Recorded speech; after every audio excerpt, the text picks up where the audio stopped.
WhatsApp format rendering. अब हम देखेंगे व्हाट्सअप में आपको कुछ फाइल भेजना है तो उसका रेंडरिंग हम लोग कैसे करेंगे। उस रेंडरिंग के लिए आपको सबसे पहले आपकी फाइल जो है वो कितने ड्यूरेशन की है वो भी समझना जरूरी है, क्योंकि जितनी बड़ी फाइल उतना आपका रेंडरिंग ऑप्शन आपको बाइंड करेगा कि उतनी छोटी फाइल आपको बनानी है। तो आपके पास जब व्हाट्सएप पे कोई फाइल भेजनी होती है तो आपको बाइंडिंग है कि आप 64 MB से ज़्यादा बड़ी फाइल नहीं भेज सकते।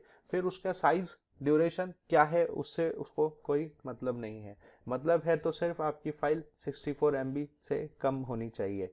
तो इसके लिए आप क्या करेंगे कि आप पहले आपकी फाइल को जहाँ से जहाँ तक आपको देना है उसे सिलेक्ट करेंगे, यहाँ से इन मार्क लगाएंगे और यहाँ पर आके आप आउट मार्क लगाएंगे। यहाँ पे आने के बाद आप देखेंगे आपका ड्यूरेशन 2 मिनट का है। उसके बाद आप आपकी प्रोजेक्ट सेटिंग जो है वो एचडी की ही रखेंगे।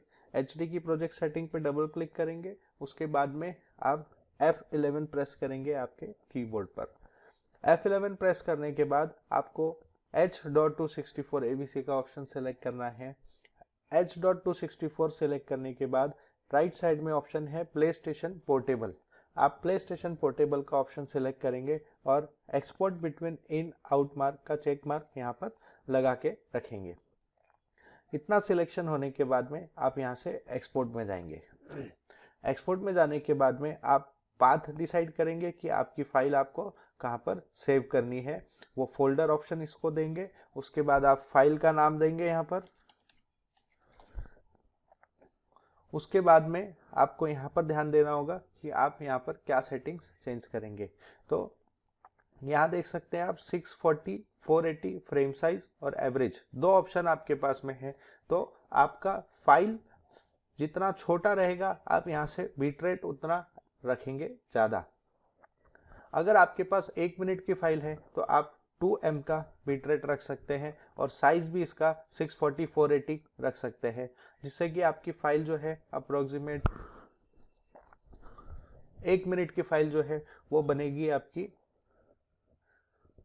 35 MB के आसपास। तो आप देखेंगे आपके पास अब फाइल है बड़ी 2 मिनट की या 10 मिनट की या 5 मिनट की, तो आपको यहाँ पर मैनेज करना होगा इसका एवरेज। तो आपके पास अगर 10 मिनट की फाइल है तो आप यहाँ पर मिनिमम एवरेज 768K का रखेंगे ताकि आप थोड़ी क्वालिटी भी दे सके। और यहाँ पर फ्रेम साइज जो है वो हम छोटा कर देंगे, 480 या 320 का कर देंगे, जिससे कि आपकी जो फाइल है वो कम साइज में आपको मिले, उसकी MB जो है वो कम हो जाए। तो हम लोग यहाँ से सिलेक्ट करेंगे 480 या 640, 480, क्योंकि अभी हमारे पास फाइल है 2 मिनट की। और यहाँ से हम लोग ऑप्शन सिलेक्ट करेंगे 1M का। आप यहाँ देखेंगे यूज हार्डवेयर एनकोडर यहाँ पर इनेबल्ड है ऑलरेडी, हम इसको लगा के रखते हैं तो हमारा रेंडरिंग टाइम जो है वो कम लगता है। तो हम यहाँ देखेंगे हमने यहाँ पे सारी सेटिंग्स सेलेक्ट कर ली और अब हम इसे सेव करते हैं।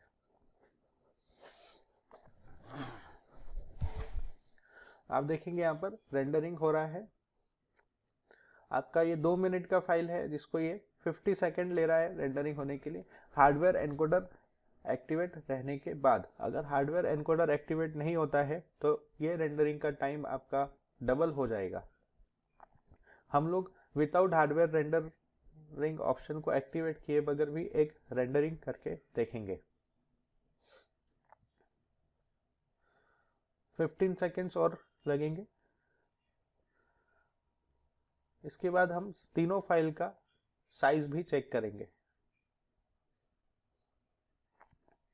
आप देखेंगे यहाँ पर आपका व्हाट्सएप पे रेंडरिंग हो गया है। अब हम यहाँ से हमारा फोल्डर ओपन करेंगे जिसमें हमारा डाटा है। तो आप देख सकते हैं कि यहाँ पर हमने 3 फाइल अलग अलग बनाई है। पहला फाइल हमने देखा था Q1, ये वाला फाइल आपका DVD में आपको राइट करना है, इसलिए हमने ये फाइल बनाया था। इसका ड्यूरेशन है 2 मिनट 7 सेकेंड का और इसका टोटल साइज है 128 MB। आप यहाँ से देख सकते हैं ये 129 MB का फाइल बना है। उसके बाद हम देखेंगे HD का फाइल। HD के फाइल पे हम राइट क्लिक करके प्रॉपर्टी में जाएंगे तो आप देखेंगे कि ये फाइल जो है 143 MB का बना है, क्योंकि हमने इसका बीट रेट जो है 9 का रखा था। यही 8 का अगर बीट रेट होता तो आपका साइज दोनों का सेम बनता था, 128 MB ही बनता था। उसके बाद हम देखेंगे हमने व्हाट्सअप के लिए रेंडर किया, तो हम इसकी प्रॉपर्टी में जाएंगे और यहाँ देखेंगे कि इसकी फाइल जो है ये 16 MB की बनी है, और इसकी डिटेल्स चेक करेंगे तो इसका फ्रेम विड्थ चेंज हो गया है और 1 M पे हमने इसे रेंडर किया हुआ है। तो इस तरीके से आप DVD के लिए, HD के लिए और व्हाट्सएप के लिए रेंडरिंग कर सकते हैं। इसके बाद हम देखेंगे यहाँ पर कि अगर हम विदाउट हार्डवेयर रेंडरिंग ऑप्शन को एक्टिवेट किए रेंडर करते हैं तो टाइम कितना लगता है। यहाँ से हम हार्डवेयर एनकोडर को डिसेबल कर देंगे। पहले हमने इनेबल किया हुआ था, अब हम इसे डिसेबल कर देंगे और यहाँ पर हम लोग पाथ दे के सेव करेंगे। बाकी कोई भी सेटिंग हम लोग चेंज नहीं कर रहे हैं, बस हमने यहाँ से यूज हार्डवेयर एनकोडर जो है उसे डिसेबल कर दिया है।